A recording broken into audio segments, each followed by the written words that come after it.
কথা কয় না লোকটি কি তা মরহুম, আপনি কি মুহ ফান দিয়া রাখছেন? আরো 4-5টা ফান দেন না, ফানের লেগে বেড়া কথাই কইতো ফানেনটা ঢিফা ফুড়িয়া গেছে গা। খারবারটা দেখ সত্যি, আরে হালার না তুতো দিয়া।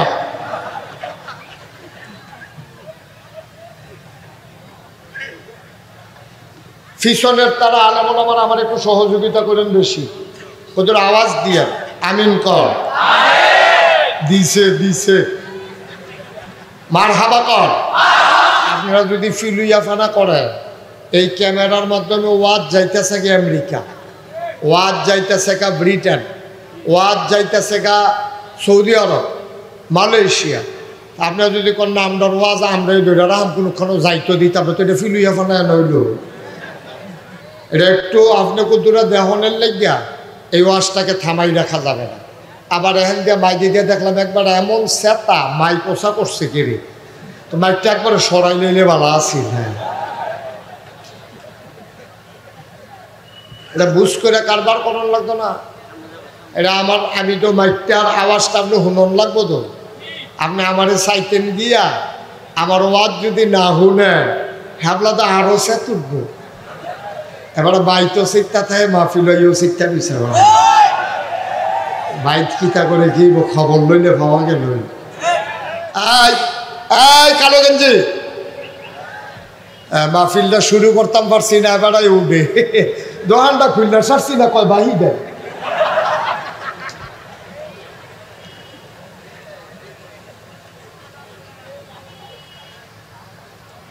তে অহনো বুঝে না, আর বুঝবো কবেতে? হাফ প্যান্টে ফুল প্যান্ট ইয়া পড়ছে, অহনতে বুঝে না। আমিন কর, আওয়াজটা কম হয়, জোরে কর, লইয়া পড়বেন। আওয়াজ কারে কয় দেখাই দিবেন। আপনি কিন্তু কম আওয়াজ দিতে আছেন এই বছর। তো যেই কথাটা কইতাম ইসলাম তৈরি, দাউদ নবীর কণ্ঠ কি অসুন্দর না সুন্দরও? কথা বলে অসুন্দর না সুন্দর? আরো কথা আছে তো কইলিটা। দাউদ নবী নদীর কিনারো বইয়া বইয়া জাবুর তেলাওয়াত করে। ওনার আসমানি কিতাবের নাম হলো জাবুর। আমাদের আসমানি কিতাবের নাম কি? মাশাআল্লাহ, সচেতন নাগরিক। আমাদেরটার নাম হইল কোরআন, আর ওনারটার নাম কোরআন শরীফ। Thank you. কোরআন, শুধু কোরআন বলা আদবের খেলাফ। কোরআন কি বলতে হবে? আমরা হইলে তো কোরআন মাজিদ, কোরআন মাজিদ, কোরআনুল কারীম, না হইলে কোরআন শরীফ। আর বাইরে যাওন রে তোরা, তাহলে আদবের খেলাফ হইব। হন সুবহানাল্লাহ। যিনি মনে করাই দিছে ওনাকে অসংখ্য ধন্যবাদ। আল্লাহ যেন ওনাকে কবুল করে, সবাই করা আমিন। তো আমাদের আসমানি কিতাবের নাম হলো কোরআন, আর দাউদ নবীর আসমানি কিতাবের নাম হলো জাবুর শরীফ। জাবুর শরীফ, সুবহানাল্লাহ। তো উনি নদীর কিনারও গেছে। কি আর কিনারও? লোহা দিয়া টুফি বানাইতো, লোহার টুকরাটারে আগুনে দিয়া ফুইরা ফিটটা ফাইটটা ফাতলা বানাইয়া এটারে গুল বানাইয়া উফরে দিয়া ঢাকনা দিয়া এমন নানান বুদ্ধি কইরা কামারেরা আগুনে পুরাইয়া লোহার ব্যবহার করত। সব শুধু লোহার ব্যাপার। আল্লাহ করে তোরা লোহা ব্যবহার করস আগুন দিয়া ফুটটা, আর আমি এক নবী বানাইতে আছি, এই আঙ্গুল দিয়া ধইরা লোহা দেখবা টাইনটা লম্বা করে লাগবে। সুবহানাল্লাহ করা দাও। এটা একটা সুবহানাল্লাহ হইল। এত্রি মানুষের সুবহানাল্লাহ কইলে একটা গুমগুমি দিয়ে উঠোনের কথা না। সুবহানাল্লাহ। লোহারে আঙ্গুল দিয়া টাইনটা বলাইলেই কি আছে? হ্যাঁ বলেন সুবহানাল্লাহ। মনে হয় যেন ফুটবাইরার কুদ দিচ্ছে, কালকা লোহা টান দিয়ে আগুন এই দাও বানাই নিছে, এই একটা নমুনা। সুবহানাল্লাহ কর। যখন যেটা কই আসতে না জুড়ে যেন আর কোয়া না লাগে। এখন দাউদ নবীর আল্লাহ ক্ষমতা দিছে, আগুন লাগে না, চুলা লাগে না। উনি যদি 1 কেজি বাটকালারা আতের তালফার ভিতরে লইতো, লয়ে সেটার জন্য বিসমিল্লাহ কইয়া মুঠ করতো, সকলে চাইয়া দেখতো মুডের ভিতরে আঙ্গুলের সিফা দিয়া পানি পড়ে। সুবহানাল্লাহ কয় না? ওগুলো কমা এবার যদি লইল বাটকারা লোহার পানি পরে দিই, কতক্ষণ পরে হাত খুলছে পরে সাইয়া দেহের লোহাটা পানি হয়ে পড়ে গেছে। ক্ষমতা কম না বেশি? এটা দিছে কারা?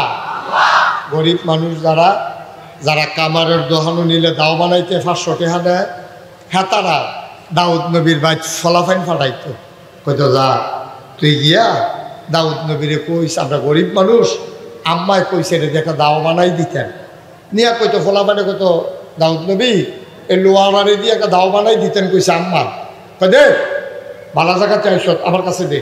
তো লইয়া সেটা লোয়ারে লইয়া দাউদ নবী বিসমিল্লা কইয়া একটা টান দিত, লোয়াটা আস্তে করে বলতে আছে, দাউদ নবী এমনি একটা বেহা করতো, আস্তে লোয়া বেহা হয়ে গেছে গা, আঙ্গুল দিয়ে এমনি ফোসা দিত, আস্তে করে এই লোয়ার ভিতরে দাঁড়াইয়া পড়ছে। দাউদ নবী রব সিহন করে লেবুর বানাই দিত, ডাক দিয়া পেত নে তোর আম্মারে ক আসার লাগাইয়া উবাইতো দিয়ে সবাই লাগানো তো। আম্মারা আসা আম্মা জানা আসার সাংঘাতিক বুদ্ধি, অনেক সিহন বুদ্ধি। এই আম্মা জানা আয়সা নবী আসার নামাজ পড়িয়া ঘর আইছে, আম্মা জানা আয়সার ঘর ঢুকছে, প্রচন্ড গরম। আম্মা জানা আয়সায় ডাক দিয়া নবীজি ডাক দিয়া পায় আয়সা, ও আয়সা আসো আসো আসো, ঘরের বাইরে পাটি বিছাও, প্রচন্ড গরম, চলো আরাম করি। নবীজির জন্য পাটি বিছানো হইল। নবীজি গেলেন, আম্মা জানা আয়সা আসন পেতে বসলেন, নবীজি কুলে মাথা রাখলেন। আম্মা জানা আয়সা আস্তে করে চুলের মাঝে বিলি কেটে দেয়। আম্মা জানা আয়সা নবীজির সাথে মজার মজার আলাপ করে, বলো সুবহানাল্লাহ। স্বামী স্ত্রী শুইলে এক লগে কত কথা কয় না, এ কত কথা। আম্মা জানা আয়সা নবীজির লগে মজার মজার আলাপ করতেছে, কই ইয়া রাসূলুল্লাহ সব সময় তো আপনার সুবিধা মতো পাই না, অনেক সময় আপনি আসেন, অনেক সময় থাকেন না, ঝামেলা থাকে, লোকজন থাকে, আর যে আপনি ছাড়া আর আমি ছাড়া কেউ নাই, কটা কথা জিগাইতাম। কই জিগাও না, কথা কি কথা? কয় কথা তো বেশি কিচ্ছু না, চিন্তা করছিলাম, আমি একটা চিন্তা করে দেখলাম আপনি তো নবী না। কয় কথা আপনি নবী, এই ফ্যানটা একটু বন্ধ করে দেন তো, প্রচণ্ড আওয়াজ। হ্যাঁ ফ্যানটা বন্ধ করে দাও, হুজুরটা কিন্তু গরম লাগুক, বুঝুক আমি কি অবস্থায় আছি, বন্ধ করে দাও। দেখছেন এতক্ষণ তো আপনারা চিন্তা করতেছেন হুজুরে আস্তে আস্তে কথা কয়ে দিলে জুড়ে কয় ফ্যানে, তোর এনে করে আমরা বন্ধ করতে থামতে এতক্ষণ লাগে, পুরো মাহফিলের মানুষের মতো দিই, তারা যেমন থামানে জানে এটাও তো থামে না, এটাও বন্ধ করে দাও। আমিন কর, একটু সহযোগিতা করেন, ওলামায়ে কেরাম বদদুয়া দিয়েন না। আপনারা গরমে থাকিয়া আমার লাগে বদদুয়া দিয়ে এতক্ষণে আওয়াজটা, আমি তো কই কি তারে, আমি যে চিল্লাইতেছি আওয়াজ বার হয় না গেলে, বার হয় না জান। এখন সুন্দর হয়েছে, একেবারে চুপচাপ পিন পতন নিস্তব্ধতার মাঝে কথা, আল্লাহ যেন কবুল করে, সবাই করো আমিন। মাশাআল্লাহ, এখন আমি সব ক্লিয়ার, এখন আমার কাছে আমি কষ্ট পাচ্ছিলাম এতক্ষণ, আল্লাহ যেন কবুল করে, সবাই কোনা আমিন। তো সেই কথাটা কইতাম ইসলাম, আমরা আম্মার বুদ্ধি কম না বেশি রে? এবারে কি সিহন কথা ইচ্ছে দেখেন, নবীজি রে মাথা কুলের ভিতরে মাথা রেখে নবী শুয়ে রয়েছে, তো চোখ বন্ধ করে আম্মা জানা আয়সা মাথার ভিতরে হাত বুলায়, চুলের ভিতরে আস্তে আস্তে টান দেয়, মাথাটা টিপ দিয়া দেয়, নবী আরাম পাইয়া খুব মজা করে আরাম করতে আছে। এমন সময় আম্মা জানা আয়সা কইয়া রাসূলুল্লাহ আপনি তো নবী না? সুবহানাল্লাহ গেল, এটা এতদিন পরে কি কথা এটা, আমি যে নবীর দুফুরাম কোথায়? কয় না একটা কথা আছিল, না এটা আমি বুঝছি, তুমি যে কথা বার করার লাইন করতে আসো এটাও বুঝছি। আমাকে আগেই বলেছে যে হুজুর আবার প্যান্ডেল গত বছরের চাইতে বড় করছি, তাই বললাম ভালো। তো গত বছরের পর থেকে বড় করার পরেও মাশাআল্লাহ লোকও এবার আপনার আরো বাড়ছেন, আলহামদুলিল্লাহ বলবেন না? সবাই কইতেন না? বলেন সুবহানাল্লাহ। মঞ্চে যারা আছে তারা না কইলো সর্বকাল তারা যে বয়াত্ত হইতালাইছে না এটা বেশি। হ্যাঁ, এতগুলা মানুষ আলহামদুলিল্লাহ করলে তো আমি সামনের দিকে ফিরে আছে গনের কথা গেল না, ফরিনা যে কারণ আছে ওই আপনার আটটা তার আটটা দুই জাতের এই দুই জায়গার জাতায় মাঝ জায়গা তুলসি। হ্যাঁ, সবাই মিলে আমি যখন যেটা বলতে বলি আহা আওয়াজ তো করা যাবে না বাবা,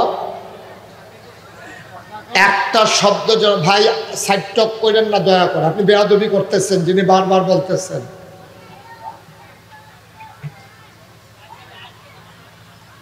আমাকে ওয়াজ করতে দেন। আর আপনাদের যাদের কাছ থেকে বলে সে নাইলে একটু বোকা আর কি, আপনারা কেউ কি বুদ্ধিমান নাই এই এলাকাটা দিয়া? একজনে কইতেন পারেন না তুই কি শুরু করছ, এমনি না থামলে অন্যতম করেন। পড়েন আলহামদুলিল্লাহ, বলেন সুবহানাল্লাহ, বলেন আল্লাহু আকবার। আপনারা যারা সাইডে আছেন আপনার অনেক কষ্ট হচ্ছে, আপনি তো আমাকে দেখতে পাচ্ছেন না। এখন ক্যামেরা এবার অনেক সামনে আছে, কর্তৃপক্ষ বুদ্ধি কইরা প্যান্ডেলটা এমনভাবে করছে ক্যামেরার জন্য যেন আপনাদের ক্ষতি না হয়। আপনারা যদি ফিলুইয়াফানা করেন এই ক্যামেরার মাধ্যমে ওয়াজ যাইতেছে গা আমেরিকা, ওয়াজ যাইতেছে গা ব্রিটেন, ওয়াজ যাইতেছে গা সৌদি আরব, মালয়েশিয়া। আপনারা যদি কোন না আমরা ওয়াজ আমরাই বেড়ারাম কোনোখানে যাইতো দিই, তারপরে তো এটা ফিলুইয়াফানা নইল। এটা একটু আপনি কুদুরা দেহনের লাগিয়া এই ওয়াজটাকে থামাই রাখা যাবে না। আবার এখান দিয়ে মাইকে দিয়ে দেখলাম একবার এমন সেতা মাই পোষা করছে কেড়ে, তো মাইকটা একবারে সরাই লইলে ভালো আছি। হ্যাঁ, এটা বুঝ করে কারবার করার লাগতো না। এটা আমি তো মাইকটার আওয়াজটা আপনি শুনন লাগবো তো, আপনি আমারে চাইতেন গিয়া আমার ওয়াজ যদি না শুনেন হ্যাবলা তো আরো সে তুলবো। এবার বাইতো চিত্তা থাকে মাহফিল চিত্তা বিচার বাইত কিতা করে কি খবর লইলে পাওয়া গেল। সবাই একটু ধৈর্য ধরে, আমি আপনাদেরকে যেমন মহব্বত করি আমি বিশ্বাস করি আপনারাও আমাকে মহব্বত করেন, করেন তো নাকি? সুতরাং আমার কলিজার টুকরা যুবকেরা আমাকে একটু সহজ সুযোগ করে দিতে হবে। দয়া করে একটা শব্দ করা যাবে না, একটা আওয়াজ করা যাবে না। আমরা খেয়াল করে আমাদের কথা শুনবো ইনশাআল্লাহ। আল্লাহ যেন কবুল করে, সবাই পড়ে না আমিন, কলম আল্লাহ যেন কবুল করে, সবাই পড়ে না আমিন। আমরা আজকে একটা গুরুত্বপূর্ণ বিষয় আলোচনা করব। কি বিষয়? কথা কয় না, কি বিষয়? গুরুত্বপূর্ণ বিষয়। এই বিষয়টাকে আমাকে সহজ করে দিতে হবে আপনারা, আমরা যেন সুন্দরভাবে এই কথাগুলো বলতে পারি। তারপরে আপনার এই পরিবেশটা যেন সুন্দর থাকে, আল্লাহ যেন কবুল করে, সবাই কোন আমিন। ভলান্টিয়ার যারা আছো তোমরা কেউ আওয়াজ করতে দিও না, ওই বেড়ার বাইরে কিছু বাচ্চা কাচ্চা কথা কয়, কথার নমুনা কয় বেডি তুই তো ভাবে, একটু চুপ করাই দেন, একটু সুযোগ দেন, আমাকে একটু বলতে দেন। বলেন আলহামদুলিল্লাহ। বন্ধুগণ, ভূমিকাতে আমি একটা সেকেন্ড সময় নষ্ট করতে চাই না, একেবারে সরাসরি মূল আলোচনায় চলে যেতে চাই। আল্লাহ যেন তৌফিক দান করে, সবাই কোন আমিন। আমি যখন যেটা বলতে বলি আস্তে বলবেন না, জোরে। দুই একজন না, সবাই মিলে বসো। তোমরা একটু বসতে হবে, এই জায়গাটা ফাঁক করো, বসো, সবাই বসে পড়ো। ছেলে বসো, বসে যাও, আর একটু জায়গা দেন। আপনি আরো কত ফাও সরাই যাবেন না, মাইসে তো জালো এমনি ফাতেন, আপনি যেমনি ঠ্যাং ফাচ্ছে। বসো, জায়গা দিচ্ছে। হ্যাঁ হ্যাঁ, ঠিক আছে। একটু এই যারা এখানে দাঁড়ায় রয়েছেন হাতে মোবাইল ধরে রাখছেন, এইভাবে রেকর্ড হয় না বাবা। এই আর্জেন্টিনা একটু সুযোগ দেন। এবছর আমি ওয়াজ করে কোথাও মজা পাচ্ছি না। কারণ হলো আমি যে আগে আসলাম লোক কম হইতো, এটা আমার জন্য ভালো ছিল। আমি বুঝাইয়া 2-2.5 ঘন্টা কথা কইয়া একটা বুঝ দিয়া মানুষটা যাইতাম পারছি। এই বছর লোক বেশি হয়ে যাওয়ার কারণে মাহফিল থামানোও যায় না, আওয়াজ কথাও বলা যায় না। আজকে কি গৌরীপুর এই মানুষগুলা চুপচাপ ওয়াজ শুনবে না? ইনশাআল্লাহ। একটা লোককে আওয়াজ করতে দেবেন না। যার পার্শ্বে যে কথা কয় তারা কইয়েন না চুপ কর, তারা আঙ্গুলে ইশারা দিয়ে থামাই দেবেন। এত লোক তো এখানে হয় নাই। এর চাইতে বেশি লোকের মাঝে তো আমি অনেক ওয়াজ করছি, 1-2টা না, হাজার হাজার ওয়াজ করছি। তারপরে যদি বিরক্ত করেন আমার ওয়াজ শুনতে পারবেন না। তা আল্লাহ সবাইকে সুযোগ দেও, তৌফিক দেও, আমাকেও কথা বলার সুযোগ দেও। সবাই কোন আমিন। আমি যখন যেটা বলতে বলি একটু আওয়াজ দিয়ে, আর যারা আমার সামনে আছেন সবাই একটু আমার দিকে খেয়াল করেন। আমি বলছিলাম যারা মোবাইলগুলো ধরে রাখছেন মোবাইলগুলো নামাই ফেলেন। ইউটিউবে আপনারও আমি দেখি নাই, আপনিও আমার দেখেন নাই মোবাইলটার কারণে। পকেটে নেন, ওমা পকেটে নেন না কেন? এইভাবে রেকর্ড হয় না।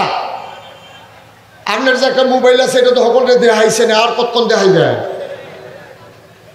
রেকর্ড ইউটিউবে হাজার হাজার ওয়াজ আছে, আপনারা সেখান থেকে শুনবেন যদি পরে শুনতে মন চায়। আপনাদের আজকের ওয়াজও আগামীকালকের ভিতরে ইউটিউবে চলে আসবে ইনশাআল্লাহ। এটা নিয়ে যখন ঘুরাইব আপনি আইস দিবেন, ঘরও দেখাইবেন, আমি কোনো সমস্যা নেই। সবাই কোন আমিন। বন্ধুগণ, ছেলে তোমার ক্যামেরা সহ বের করে দেবো, চিনো আমারে। আর একবার উঠবা না, রেকর্ড হোক আর না হোক।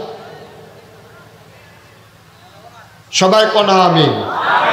বন্ধুগণ, আল্লাহ তাবারক ওয়া তাআলা খুব খেয়াল করেন, আমাদেরকে শিয়াল, কুকুর, জন্তু, জানোয়ার, বাঘ, ভাল্লুক, হাঁস, মুরগি, সাপ, বিচ্ছু, মশা, মাছি, পিঁপড়া কোনো কিছু না বানাইয়া আল্লাহ আমাদেরকে মানুষ বানিয়েছেন। সুবহানাল্লাহ বলবেন না?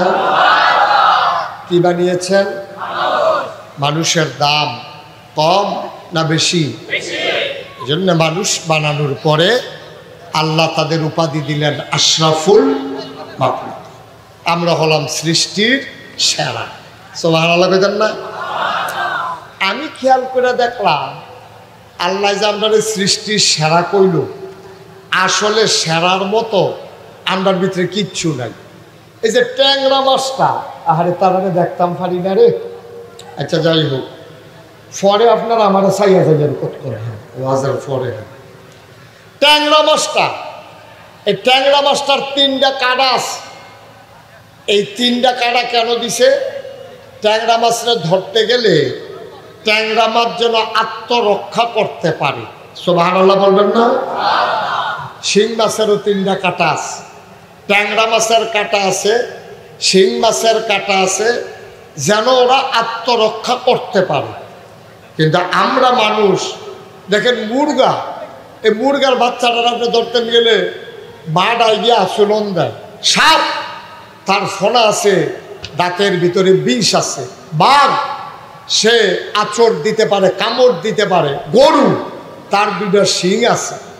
এমন একটা প্রাণী নাই আত্মরক্ষার জন্য তাদের একটা না একটা জিনিস নাই। কিন্তু মানুষ আশরাফুল মাখলুকাত, তাদের দেহের সাথে তাদেরকে আঘাত করতে গেলে আত্মরক্ষা করতে পারে এমন একটা জিনিসও নাই। ঠিক কিনা কন? জোরে কন। মুরব্বী কথা কয় না, ঠিক কিনা? একটা জিনিস আল্লাহ আপনার লগে দিছে না, কিন্তু মহামূল্যবান একটা জিনিস দিছে, যেটা দিয়ে আপনি গরু দিয়ে হাল চাষ করান, গরুরে বশ মানান, বাঘ চিড়িয়াখানা ঢুকাই রাখছেন, আতি দিয়ে ঘাস টানান, ঘোড়ার উপরে চড়েন, উট দিয়া মাল টানেন, একটা জিনিস, তার নাম হইল আকল, বিবেক, বুঝ, বিবেচনা, ভালো মন্দ বুঝার ক্ষমতা। সুবহানাল্লাহ বলবেন না? এটা আল্লাহ মানুষকে দিয়েছেন, আর কাউকে দেন নাই। এই আকলের অনেক দাম। এই জন্য আল্লাহ তাবারক ওয়া তাআলা আকল দেওয়ার পরে আমরা যেন সঠিক পথ পেতে পারি, আমরা বোকা মানুষেরা যেন ফেসে পড়া না যায়, এই জন্য যুগে যুগে নবী এবং রাসূল দিয়েছেন। সুবহানাল্লাহ বলবেন না? এই নবীরা মানুষদেরকে অন্ধকার থেকে আলোতে, গোমরাহি থেকে হেদায়েতে, কুফর থেকে ইসলামে, এইভাবে আইনা নবীরা দুনিয়া থেকে বিদায় হয়েছেন। এই দুনিয়াতে কথা বললেন না, পিছনে দয়া করে কথা বললেন না। এই দুনিয়াতে আল্লাহ তাবারক ওয়া তাআলা এই নবী এবং রাসূল যে পাঠাইছে, আমি যেদুর আল্লাহ আমার এলেম কালাম দিছে, আমি গবেষণা করে দেখছি সব নবীদেরকে ওই জিনিসটা বেশি দিছে যেই জিনিসটার ওই জমানার চাহিদা বেশি। সুবহানাল্লাহ বলেন না? বলে হুজুর প্রমাণ কি? একটা একটা করে প্রমাণ লইয়া যান। যেমন দাউদ নবীর জমানায় মানুষের লোহার ব্যবহার করত বেশি। লোহা দিয়া জুতা বানাইতো, লোহা দিয়া বোতল বানাইতো, লোহা দিয়া বাসন বানাইতো, লোহা দিয়া কাপ পিরিচ বানাইতো, লোহা দিয়া ঘর তুলতো, লোহা দিয়া মানুষের টুপি বানাইতো। এখন হেতারা লোহা দিয়া টুপি বানাইতো, লোহার টুকরাটারে আগুনে দিয়া ফুইরা ফিটটা ফাইটটা ফাতলা বানাইয়া এটারে গুল বানাইয়া উফরে দিয়া ডাকনা দিয়া এমন নানান বুদ্ধি কইরা কামারেরা আগুনে পুড়াইয়া লোহার ব্যবহার করত। সব শুধু লোহার ব্যাপার। আল্লাহ করে তোরা লোহা ব্যবহার করস আগুন দিয়া ফুটটা, আর আমি এক নবী বানাইতে আছি, এই আঙ্গুল দিয়া ধইরা লোহা দেখবা টাইনটা লম্বা করে লাগবে। সুবহানাল্লাহ করা দাও, এটা একটা সুবহানাল্লাহ হইল। এই ত্রিমাসে সুবহানাল্লাহ কইলে একটা গুমগুমি দিয়ে উঠোনের কথা না। সুবহানাল্লাহ। লোহারে আঙ্গুল দিয়া টাইনটা বলাইলেইতে আছে, হ্যাঁ বাড়া সুবহানাল্লাহ। মনে হয় যেন ফুটবাইরার কুদ দিচ্ছে, কালকা লোহা টান দিয়ে আগুন এই দাও বানাই নিছে, এই একটা নমুনা। সুবহানাল্লাহ কর। যখন যেটা কই আসতে না জুড়ে যেন আর কোয়া না লাগে। এখন দাউদ নবীর আল্লাহ ক্ষমতা দিছে, আগুন লাগে না, চুলা লাগে না। উনি যদি 1 কেজি বাটকারাড়া আতের তালফার ভিতরে লইতো, লয়ে সেটার জন্য বিসমিল্লাহ কইয়া মুঠ করতো, সকলে চাইয়া দেখতো মুডের ভিতরে আঙ্গুলের সিফা দিয়া ফানি পড়ে। সুবহানাল্লাহ কয় না? সকলে কমা এবার যদি লইল বাটকারা লোহার ফানি পরে দিই, কতক্ষণ পরে হাত খুলছে, পরে চাইয়া দেহের লোহাটা পানি হয়ে পড়ে গেছে। ক্ষমতা কম না বেশি? এটা দিছে কারা?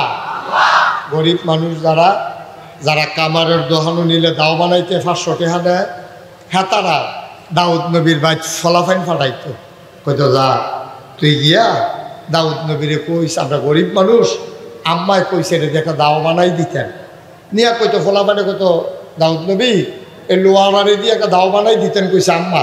কই দে ভালো জায়গা চাইছ আমার কাছে দে। তো লইয়া সেটা লোহারে লইয়া দাউদ নবী বিসমিল্লাহ কইয়া একটা টান দিত।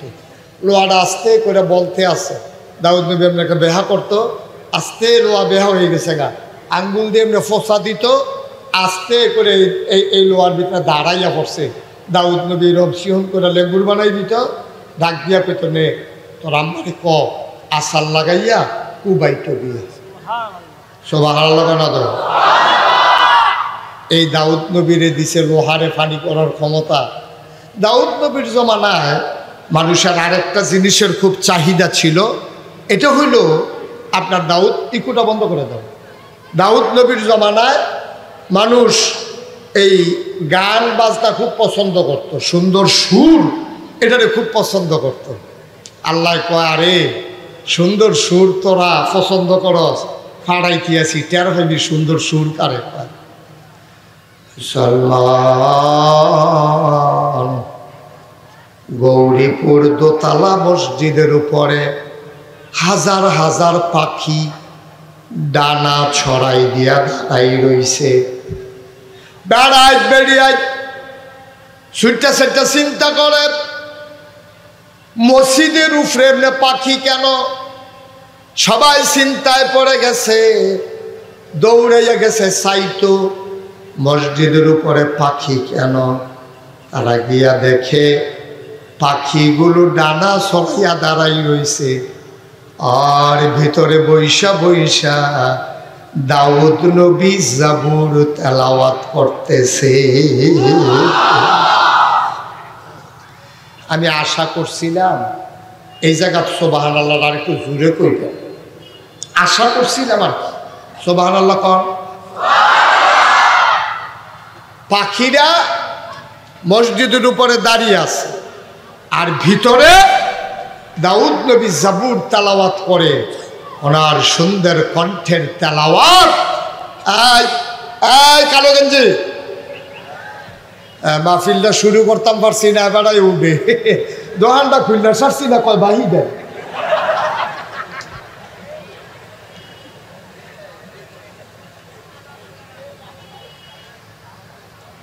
তে অহনো বুঝে না, আর বুঝবো কবেতে? হাফ প্যান্টে ফুল প্যান্টটা ইয়া পড়ছে, অহনতে বুঝে না। আমিন কর, আওয়াজটা কম হয়, জোরে কর।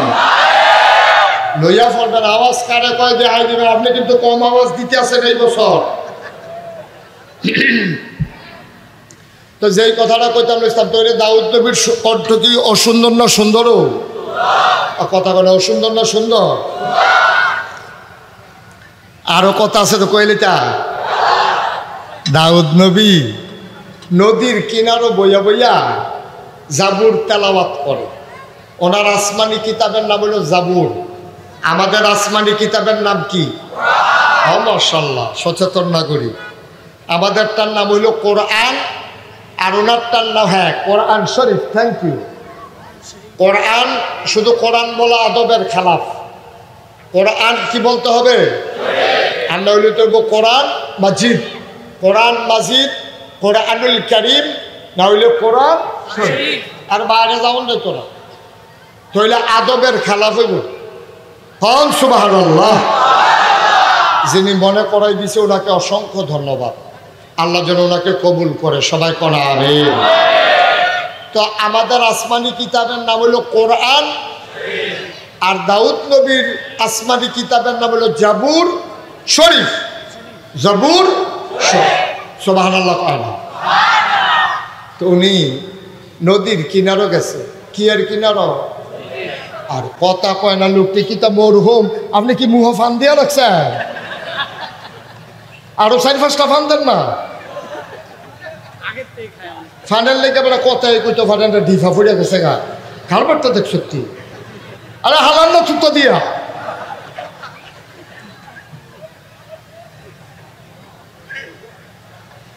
ফিশনের তারা আলেমন আমার একটু সহযোগিতা করেন বেশি, ওদের আওয়াজ দিয়া আমিন কর। দিছে দিছে মারহাবা কর। তো দাউদ আলাইহিস সালাম নদীর কেনারো গিয়া বইয়া বইয়া 16 কোটি গেলে নাকি। আমরা তারও তো সমান জায়গা পাইলে লগে লগে ঘোরাই খেলা। আরে আইতে পারো শিশুর দানা লই আইস, না হইলে মার্বেল লই আইস, আইএসের বইয়ে খেলা। আর দাউদ নবী আহা, তিনি নদীর কিনারে বৈশা সুললিত কণ্ঠে, মধুমাখা কণ্ঠে, মৃদুমন্দ বাতাসে জাবুর তেলাওয়াত করছেন। সুবহানাল্লাহ। মানুষগুলো তাকিয়ে দেখলো নদীর কিনারে কাঁধ ফালাইয়া, একেবারে নদীর কিনারে মাছেরা কান ফালাইয়া সব মাছ নদীর কিনারে এসে জমে গেছে। দাউদ নবী জাবুর শরীফ তেলাওয়াত করে, আর মাছগুলা ওনার তেলাওয়াত শুনতে আছে। সুবহানাল্লাহ, সুবহানাল্লাহ, সুবহানাল্লাহ। ও দাউদ কান্দির মুসলমান, গৌরীপুরের মুসলমান, এলেটগঞ্জের মুসলমান, বাতাকান্দির মুসলমান, মন দিয়ে শুনো রে ভাই, আল্লাহ তাবারক ওয়া তাআলা যেই জমানায় যেই জিনিসটার চাহিদা বেশি, আল্লাহ এই জিনিসটাও দিছে বেশি।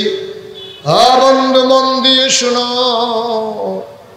ইউসুফ নবীর জামানায় সৌন্দর্যের বড় চাহিদা ছিল। আল্লাহ তাবারক ওয়া তাআলা ইউসুফ নবীরে এমন সুন্দর দিছে, আমার আগে আমার ভাই আবু বকর সিদ্দিক আল কাসেমি উনি বলে গেছে, যত সুন্দর আছে সুন্দরের অর্ধেকটা আমার ইউসুফ নবীরে দিছে।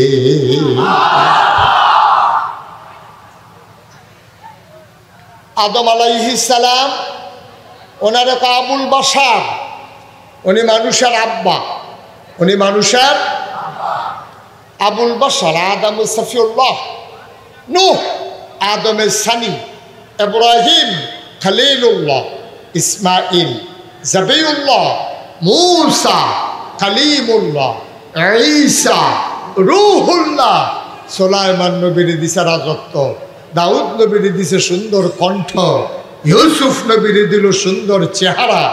আমার নবীর সুন্দর চেহারা দিছে নাকি দিছে না? প্রমাণ আছে নাকি নাই? আবার খেয়াল করে শুনে, আল্লাহর নবী এশার নামাজ শেষ করে, আহা ওই যে কইসলাম বেশি মানুষ হইলে জ্বালা বেশি, মসজিদের ভিতরে বালা, ঘর হইলে আরো বালা, দুই চারজন লইয়া কথা কয় মেডে বালা। আমিন কর, আহা জোরে কর। ইউসুফ নবীর আল্লাহ তো সুন্দর দিছে, এখন আমার নবীর সুন্দর দিছে নিও, কথা কয়টা দিছে নি? একদিন আম্মা জানা আয়সা, আমাদের আম্মা শুরু আম্মা, এবির বয়স কম বুদ্ধি বেশি, মাত্র 9 বছর বয়সে সংসার শুরু করছে, 18 বছর বয়সে নবীজি ইন্তেকাল করছে, মাত্র 9টা বছর, কয়টা বছর? মাত্র 9টা বছর আম্মায় সংসার করছে। নবীজি একদিন ডাক দিয়া কয়, ও তোমরা শুধু আম্মারে চিনছুনি? কয় হ, আবু বকর সিদ্দিকের কন্যা আম্মা জান আয়েশা। কে দূর চিনছ? আবার আয়েশার বুদ্ধি কত শুনছুনি? আমরা কই না শুনছি না। তখন আল্লাহর নবী ডাক দেয়া কয়, হলুদ ছাড়া তরকারি হয় রং ধরে না, মরিচ ছাড়া তরকারি হয় ঝাল হয় না, গরম মশলা ছাড়া তরকারি হয় গন্ধ ছড়ায় না, লবণ ছাড়া তরকারি হইলে তরকারি মুখে দেওয়া যায় না, ঠিক কিনা? কি মজা করে আল্লাহর নবী কথাটা গুছাই আনছে। আল্লাহর নবী কয়, লবণ ছাড়া যেমন তরকারি হয় না, অর্থাৎ তরকারির ভিতরে লবণটা যেমন দরকারি, ইসলামের ভেতরে তোমাদের আম্মা আয়েশা এমন দরকারি। লবণ ছাড়া যেমন তরকারি হয় না, আম্মা জান আয়েশা ছাড়া ইসলাম হয় না। ওলামায়ে কেরাম জানে 2210টা হাদিস আম্মা জান আয়েশা বর্ণনা করেছেন। এই ফ্যামিলিগত যত কথা, স্বামী স্ত্রীর যত সম্পর্ক, সবগুলো কথা আমার আম্মা আয়েশা জানাই দিছে। নাইলে বাংলার মুসলমান ফরজ গোসল কেমনে করা লাগে জানতে পারতা না, কখন গোসল ফরজ হয় এটাও জানতে পারতা না, ঠিক কিনা? সব আম্মা জান আয়েশা শিখাই দিছে আমাদেরকে। বড় দামি আম্মা আমাদের, উনি বড় বুদ্ধি ছিল। আম্মা জান আয়েশার সাংঘাতিক বুদ্ধি, অনেক সিহন বুদ্ধি। এই আম্মা জান আয়েশা নবী আসার নামাজ পড়া ঘর হয়েছে, আম্মা জান আয়েশার ঘর ঢুকছে, প্রচন্ড গরম। আম্মা জান আয়েশায় ডাক দেয়া, নবীজি ডাক দেয়া কয়, আয়েশা ও আয়েশা, আসো আসো আসো, ঘরের বাইরে পাটি বিছাও, প্রচন্ড গরম, চলো আরাম করি। নবীজির জন্য পাটি বিছানো হইল।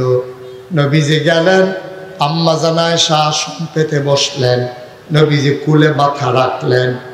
আম্মা জান আয়েশা আস্তে করে চুলের মাঝে বিলি কেটে দেয়। আম্মা জান আয়েশা নবীজির সাথে মজার মজার আলাপ করে। বলো সুবহানাল্লাহ। স্বামী স্ত্রী শুইলে এক লগে কত কথা কয় না, এ কত কথা।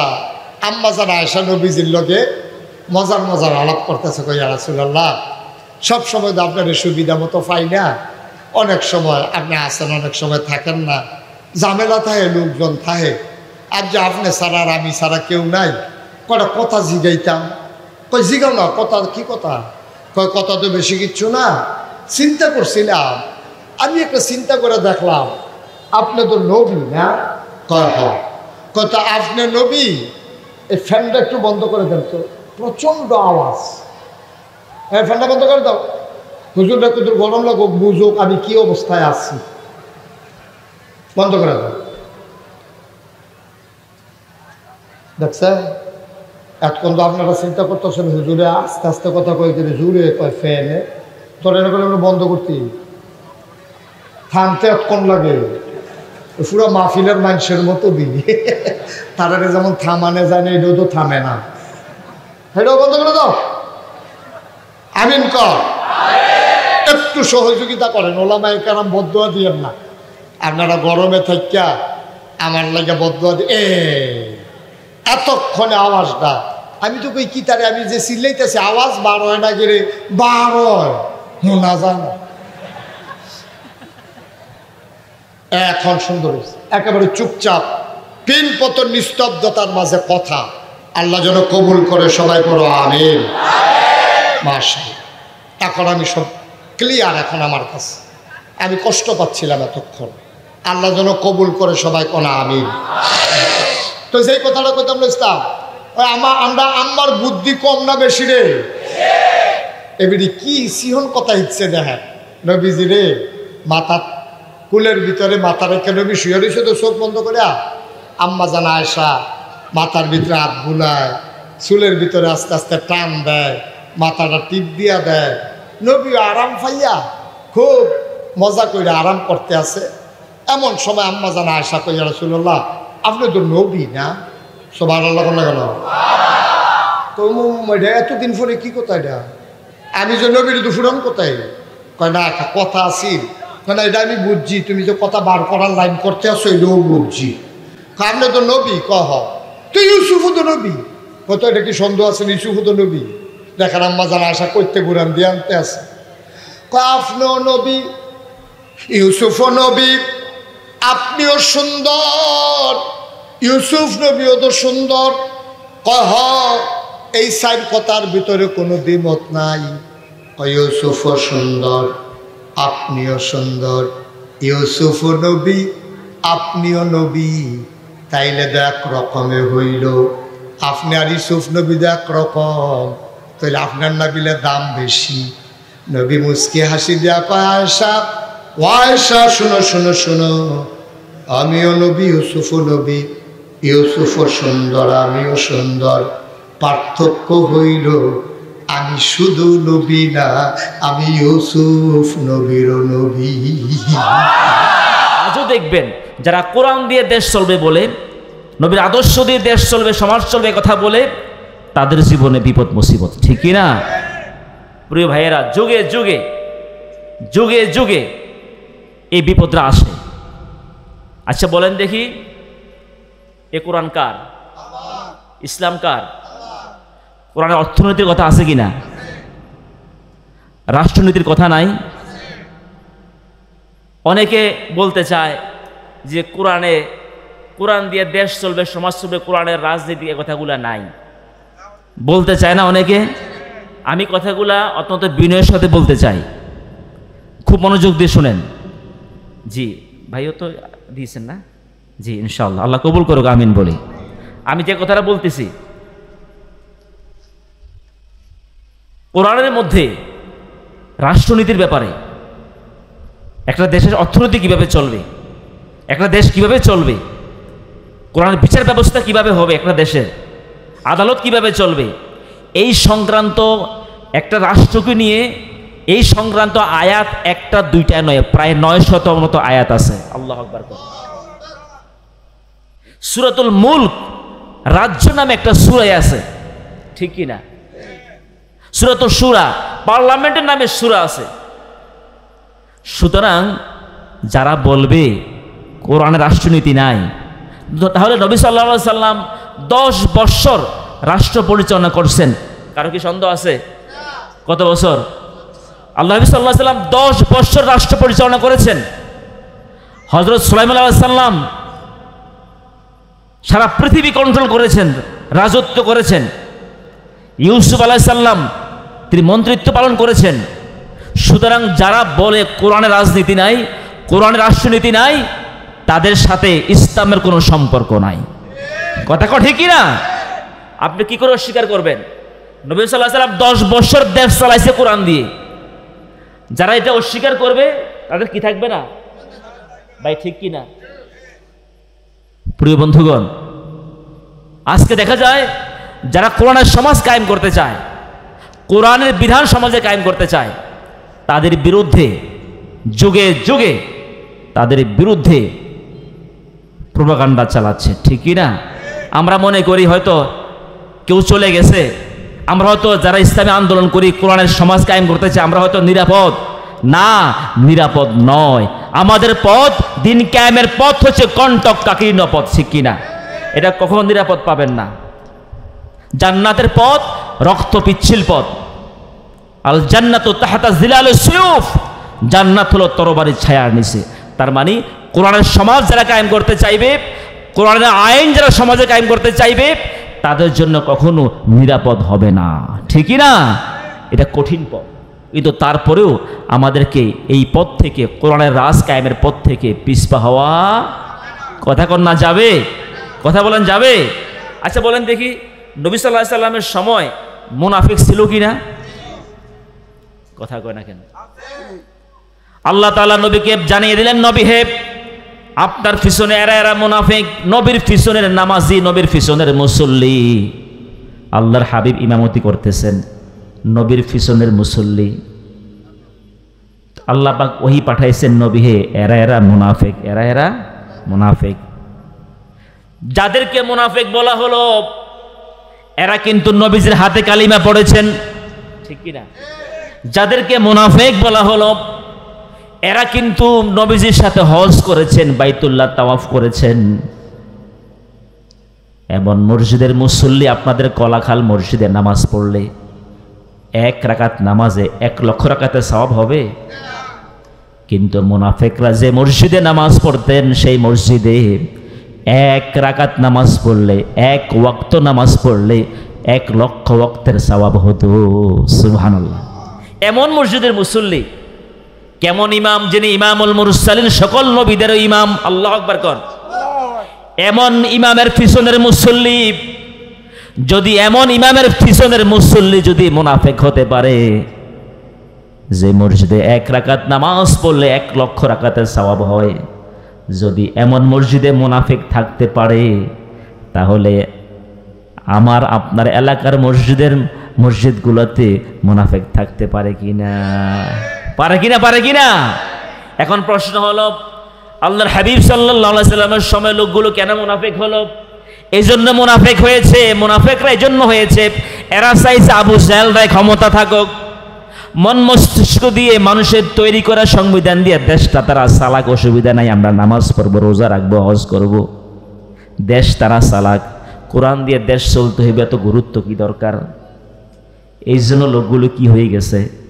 মুনাফিক হয়ে গেছে। এখন আপনি আমি যদি কোরআন দিয়ে দেশ চলবে, সমাজ চলবে, এটা না চাই, যে কোরআন দিয়ে আল্লাহর হাবিব দেশ চালাইছেন, সমাজ চালাইছেন, যদি আপনি আমি এটা না চাই, আমরা যদি চাই মানুষের তৈরি করা তন্ত্রমন্ত্র দিয়ে দেশ চলুক, কোরআন দিয়ে দেশ চলুক, এটা না চাই, তাহলে নবীর সাহাবীরা না চাওয়ার কারণে ওই সাহাবীগুলো কি হয়ে গেছে? মুনাফিক হয়ে গেছে। সুতরাং আপনি আমিও যদি কোরআন দিয়ে পার্লামেন্ট চলবে, কোরআন দিয়ে দেশ চলবে, আদালত চলবে, সমাজ চলবে, যদি সেটা না চাই, সেটার বিরুদ্ধে চলে যায়, তাহলে আমাদেরকেও মুনাফিক হতে হবে। কথা ঠিক কিনা? কোনো লাভ হবে না আমার নামাজ, আমার হজ, আমার উমরা, আমার যাকাত, কারণ আপনার চেয়ে মুনাফিকরা আরো বেশি নামাজি ছিল। আপনার চেয়ে মুনাফিকদের কোরআন তেলাওয়াত আরো বেশি শুদ্ধ ছিল এবং কোরআনের অর্থ, কোরআনের মর্ম আরো বেশি বুঝতো, ঠিকই না? তাদের ভাষায় তো আরবি ছিল, এরা বেশি বুঝতো না? তাহলে বেশি বোঝার পরেও মুনাফিক কেন হইল?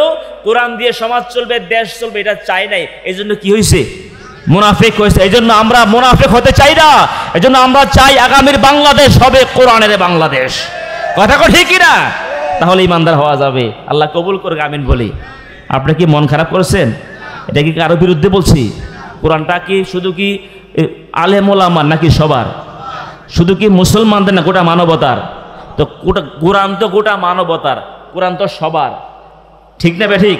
সুতরাং এই কোরআনের পক্ষে যদি না থাকি আমাদেরকে ইমান হারা হয়ে কবরে যাওয়া লাগবে। আচ্ছা বলেন দেখি, কোরআনের আইন সমাজে কায়েম হলে, খুব মনোযোগ দিয়ে শোনেন কথাগুলো, যেহেতু সময় সংক্ষিপ্ত, আমার সময় আছে অল্প সময়, যে তাফসীর নিচে অধিকত যাওয়া যাবে না, কিছু মৌলিক কথা বলি ইনশাল্লাহ, বলেন না? আচ্ছা বলেন দেখি, কোরআনের বিধান সমাজে কায়েম হলে, কোরআনের আইন সমাজে কায়েম হলে শুধু কি মুসলমানরা শান্তি পাবে নাকি মুসলিম অমুসলিম সবাই শান্তি পাবে? কারো কি সন্দেহ হয় নাকি? আচ্ছা বলেন দেখি, চুরি করলে হাত কেটে দাও, এটা হচ্ছে মাওলানা কেফায়েতুল্লাহ সাহেবের আইন নাকি? কার আইন? না আজকের প্রধান মেহমান আমাদের মাওলানা মুশতাক ফৈজি হুজুরের আইন নাকি? কার আইন?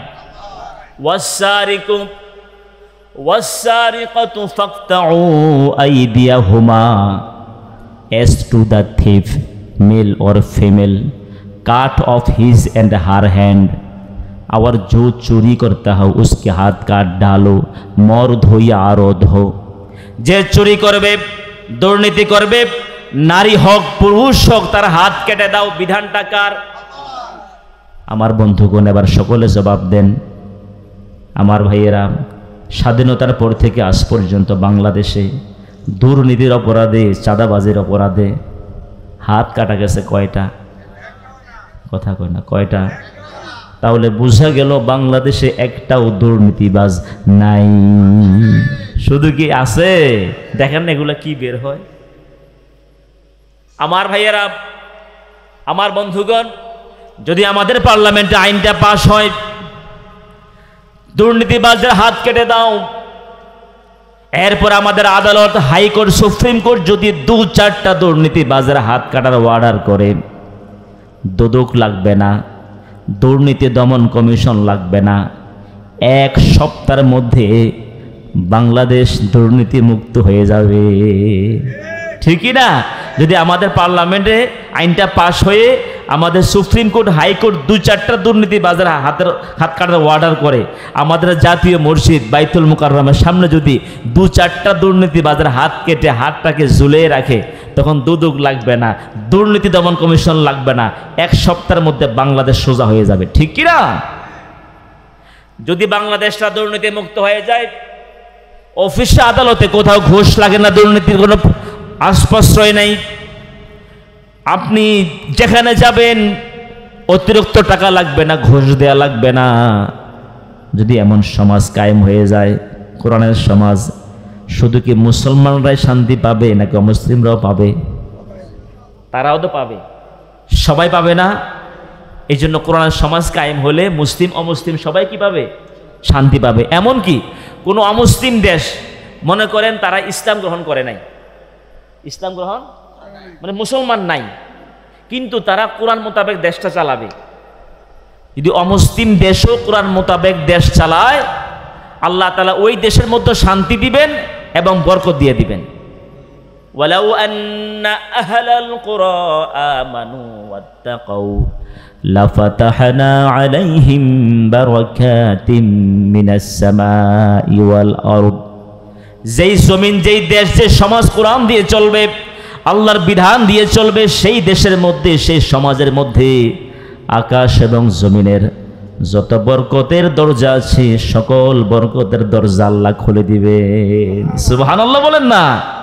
আল্লাহ যাবতীয় বরকত দিয়ে দিবেন। আফগানিস্তান দেখেন নাই, তারা পরাশক্তি আমেরিকার বিরুদ্ধে লড়াই করেছে, নেটোর বিরুদ্ধে লড়াই করেছে। যখন তারা যুদ্ধ করেছিল, ঠিকমতো পায়ে জুতাও ছিল না, তেমন অস্ত্র শস্ত্র ছিল না। সাহায্য করেছেন কে? আল্লাহর উপর তাওয়াক্কুল করে নেমে গেছেন, আল্লাহ সাহায্য করছেন, পরাশক্তি পালাতে বাধ্য হয়েছে, ঠিক কি না? সে আফগানিস্তানে দেখলাম একজন মানুষ, সাধারণ নাগরিক, আফগানিস্তান তারা কোরআন দিয়ে আল্লাহর বিধান দিয়ে দেশটা চালানোর চেষ্টা করতেছে, এই জন্য এত বরকত দিছে আল্লাহ। একজন মানুষ সে ব্যাংকে গেল, ব্যাংকে গিয়ে 10 লক্ষ টাকা তুলে এই টাকা পলিথিনের মধ্যে নিয়ে কয়েক মাইল হেঁটে বাড়িতে চলে গেছে। কয়েক মাইল হেঁটে পলিথিনের মধ্যে টাকা দেখা যাচ্ছে, 10 লক্ষ টাকা হাতে নিয়ে হেঁটে চলে গেছে বাড়িতে। কারো বাপের বেটার হিম্মত নাই কুনজর দিতে। আল্লাহ আকবার বলেন না। আপনি পারবেন পাশের বাজার থেকে ব্যাংক থেকে টাকা নিয়ে হাতে করে বাড়িতে আনতে পারবেন? এই সাহসটা আমাদের আছে? সুতরাং কোরআনের সমাজ কায়েম হলে চোর ডাকাতের ভয় থাকবে না, ঠিক কি না? কেন থাকবে না? কর্মসংস্থান বেড়ে যাবে। যারা চুরি করবে, ডাকাতি করবে, ইন্ডিয়া থেকে অবৈধভাবে মালামাল আনবে। কেন আনবে? যখন কর্মসংস্থান বেড়ে যাবে তখন তো এগুলো আর থাকবে না। আলহামদুলিল্লাহ বলেন না। জাকাত ভিত্তিক অর্থনৈতিক ব্যবস্থা কায়েম হলে বাংলাদেশে, আমরা গবেষণা করে দেখেছি, যদি বাংলাদেশের জাকাত ভিত্তিক অর্থনৈতিক ব্যবস্থা কায়েম হয়, আমার দেশে তো সঠিকভাবে জাকাত দেয় না, দেয় কিছু লামসাম দিয়ে, বুঝ দিয়ে দেয়, দেখাইছে আমি জাকাত দিছি। যদি ইসলামী আইন বাংলাদেশে চালু হয়, প্রত্যেকটা ধনী মানুষ তার জাকাত সরকার হিসাব করবে, হিসাব করে আদায় করবে। আমরা গবেষণায় দেখেছি 5, 7, 10 বছরের ভিতরে জাকাত ভিত্তিক অর্থনৈতিক ব্যবস্থা বাংলাদেশে কায়েম হলে 10 বছর পরে বাংলাদেশে গরিব খুঁজে পাওয়া যাবে না। আল্লাহু আকবার কন। কিসের বরকতে? ইসলামী অর্থনীতির বরকতে। এই জন্য আমরা চাই বাংলাদেশটা কোরআন দিয়ে চলো, ঠিক কি না? কোরআন দিয়ে চললে মুসলিম অমুসলিম প্রত্যেকটা মানুষ কিভাবে শান্তি পাবে, মানুষের কর্মসংস্থান বেড়ে যাবে, ঠিক কি না? ওই যে কালকে দেখলাম যে পতিতালয়, এটাকে দিছে একটা কর্মী, অর্থাৎ যৌন কর্মী। নাউজুবিল্লাহ বলেন না। আচ্ছা ভাই, পতিতা এটা হচ্ছে হারাম। এটা কি হারাম? ওয়ালা তাকরাবুজ জিনা। আল্লাহ বলছে জিনা ব্যভিচারের কাছেও যেও না। জিনা করিও না এটা কয় নাই, ব্যভিচার করিও না এটা বলে নাই, বলছে জেনা ব্যভিচারের কাছেও যেও না। কথা বুঝাচ্ছি কিনা? জেনা ব্যভিচারের কাছেও যেও না। জেনা ব্যভিচার করা দূরের কথা, যেই পথে গেলে, যে কাজ করলে, যেখানে গেলে ব্যভিচার হওয়ার সম্ভাবনা আছে, সেখানেও যাওয়া, সে কাজটাও করা যাবে না। যারা ব্যভিচার লিপ্ত হবে, নবী সাল্লাল্লাহু আলাইহি ওয়াসাল্লাম হাদিসের মধ্যে বলেছেন, তাদের লজ্জাস্থান দিয়ে জেনাকারীদেরকে যখন জাহান্নামে ফেলে দিবে, ফেলে দেওয়ার পরে ওই জেনাকারিনীর লজ্জাস্থান থেকে এত পচা উদ্ভট দুর্গন্ধ বের হবে, এত পচা দুর্গন্ধ বের হবে, অন্যান্য জাহান্নামীরা বলবে, আল্লাহ আমাদেরকে প্রয়োজনে এই জাহান্নাম থেকে নিয়ে আরেক জাহান্নামে দেন, এখানে জেনাকারিনী আছে, তাদের লজ্জাস্থানের দুর্গন্ধে আমরা অস্থির হয়ে গেছি। নাউজুবিল্লাহ বলেন না। কত বড় শাস্তি বেবিচারের। আর সেই বেবিচার এরা কর্ম হিসাবে স্বীকৃতি চাচ্ছে। নারীবাদীরা কর্ম হিসাবে, এটা নেই কর্ম। আচ্ছা, ডাকাতি করলে ডাকাতেরই কেউ কর্ম বলে? এটা অপরাধ না? প্রিয় বন্ধুগণ, এরা বেবিচার করবে, এদের নাম দিয়ে যৌন কর্মী। যৌনতা, বেবিচার কোনোদিন কর্মী হতে পারে না। সুতরাং এটা যে অন্যায় কাজ, সুতরাং এই সমস্ত অন্যায় কাজ থেকে এই দেশের মুসলিম উম্মাকে, মা বোনদেরকে আমাদের বাঁচানো ইমানের দায়িত্ব। কথা কোন ঠিক কিনা? যে সমস্ত পতিতালয়ের মধ্যে, হোটেলের মধ্যে যে নারীগুলো গিয়ে সেখানে দেহ ব্যবসা করছে, তাদের বাঁচানোর দায়িত্ব কি আমাদের নয়? কথা কোন না আমাদের নয়? প্রিয় বন্ধুগণ, আল্লাহ তাআলা এই সমস্ত অন্যায় কাজ থেকে আমাদের দেশটাকে হেফাজত করুক, আমিন বলে। ইনশাআল্লাহ ইসলামী সমাজ কায়েম হলে প্রতিটা ভিত্তি থাকবে না, প্রত্যেকটা নারী অধিকার পাবে, প্রয়োজনে তাদের কর্মসংস্থানের ব্যবস্থা করা হবে, ঠিক কি না? কিন্তু অবৈধ কোনো কাজে জড়িত হওয়ার সুযোগ থাকবে না। ইনশাআল্লাহ বলেন না? ইনশাআল্লাহ বলেন না? আলহামদুলিল্লাহ, বর্তমানে বাংলাদেশ যারা দায়িত্বে আছেন, সরকারের দায়িত্বে আছেন, দেখেন না কয়েকদিন আগে 50টা দেশ থেকে 2300 প্রতিনিধি আসছে, ব্যবসায় প্রতিনিধি, অর্থাৎ এই দেশে তারা ইনভেস্ট করবে, এদেরকে দাওয়াত করা হয়েছে। আল্লাহ কবুল করুক, আমিন বলি। যদি 50টি দেশ থেকে 2300 প্রতিনিধি আসছে, ইনশাআল্লাহ ওনারা যদি এখানে কর্মসংস্থানের ব্যবস্থা করে, ইনশাআল্লাহ দেখবেন এই দেশে মানুষ না খেয়ে থাকবে না। কর্মসংস্থানের ব্যবস্থা হলে পরে চুরি থাকবে না, ডাকাতি থাকবে না, প্রতিদাবৃত্তি, ঠিক কি না? এই জন্য কর্মসংস্থানের প্রয়োজন, উদ্যোক্তার প্রয়োজন। আল্লাহ কবুল করুক, আমিন বলি। আমি যে কথাটা বুঝাচ্ছি, ইসলামী আইন কায়েম হলে মুসলিম অমুসলিম সবাই কি পাবে? শান্তি পাবে, নিরাপত্তা পাবে। বলেন দেখি, মদ পান করলে 80 দৌড়া দাও, কার আইন?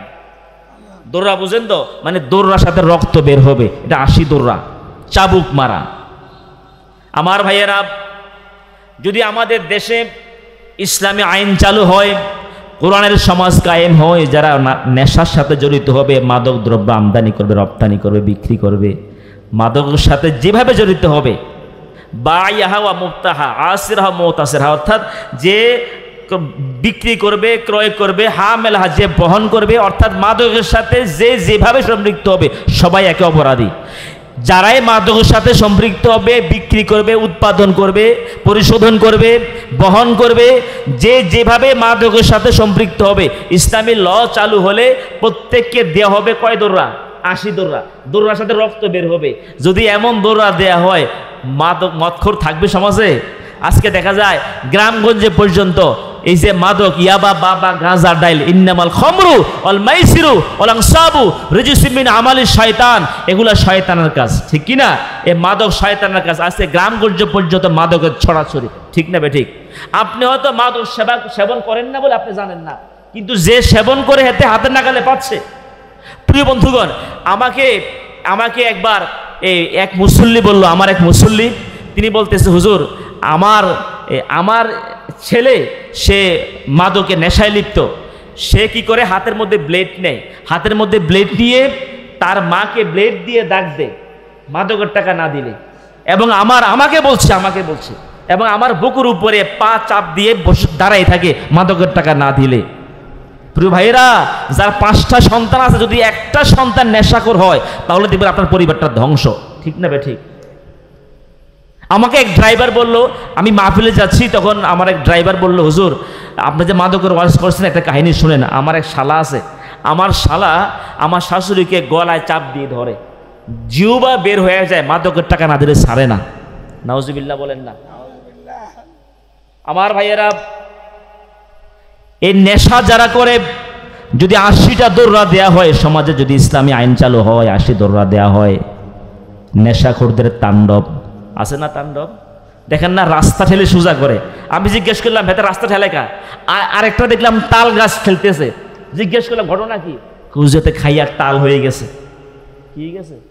একটা তাল গাছ সোজা করতে ছেলা, মানে সীমানা পার করতেছে তাল গাছ ছেলা। ওই একবার দেখেন না, যারা নেশা করে, নেশার আরবি হচ্ছে খমর। খমর মানে খিমার, খমর অর্থাৎ ঢেকে যাওয়া। ওই যে মা বোনরা যে খিমার, ওই যে পর্দা করে, এটাও মানে খিমার, এবার ঢেকে যাওয়া। অর্থাৎ যারা নেশা করে এদের আকলটা ঢেকে যায়। কি ঢেকে যায়? আকল ঢেকে যায়। এরকম এক লোকে নেশা করে বকবক করতে করতে বাড়িতে গেছে। বাড়িতে যাওয়ার পরে স্ত্রী বেচারি পড়ছে বিপদে, স্বামী নেশা করে মাথার পানি দিছে, আর কি বলে, তাকে হাত পাকা দিয়ে বাতাস করতেছে। কথা বুঝছেন তো? এর মধ্যে বিদ্যুৎ ছিল না বলে হাত পাকা দিয়ে বাতাস করতেছে, মাথায় পানি দিচ্ছে, কিন্তু বকবক কি হতেছে না, বন্ধ হইতেছে না, বেশি মানে তাল বেশি হয়ে গেছে। আর এর মধ্যে তার মেয়ে করছে ফোন। মেয়ে ফোন করে মাকে বলতেছে, মা কেমন আছেন? আছি ভালো। আমার বাবা কেমন আছে? কিসের আওয়াজ হচ্ছে? তোর আব্বা তো অসুস্থ। আচ্ছা, এই কথা কি বলা যায়? কি সমস্যাটা বলা যায় নাকি? ওই যে নেশা করে পড়ে আছে, এটা তো আর বলা যায় না। যখন বলছে অসুস্থ তোর আব্বা, মেয়েরা কিন্তু আবার বাবার কি হয়, একটু ভক্ত বেশি হয়, ঠিক না? মেয়ে খুব দ্রুত এবার স্বামীকে বলছে, দেখো তুমি তাড়াতাড়ি গিয়ে আব্বাকে দেখে আসো, আমি পরে যাব, বাড়িতে অনেক কাজ, তুমি যাও। এবার জামাই আসছে শ্বশুরগুলো দেখতে। আসার সময় আঙ্গুর, বেদারা, রসমলাই, তারপরে অনেক কিছু নিয়ে আসছে শ্বশুরগুলো দেখার জন্য। এসে এবার ফাঁসে বসছে। বসার পরে জিজ্ঞেস করতেছে শ্বশুরকে, আপনি কেমন আছেন? এবার শ্বশুরে বলতেছে, না রে ভাই, শরীরটা বেশি ভালো না। নাউজুবিল্লাহ কয় না। ভাই বলছে কারে? কথা কয় না। ভাই বলছে কারে? এবার শাশুড়ি বেচারি বলতেছে, আরে বলো কি, এটা আমাদের জামাই, তুমি জামাইকে বললে ভাই?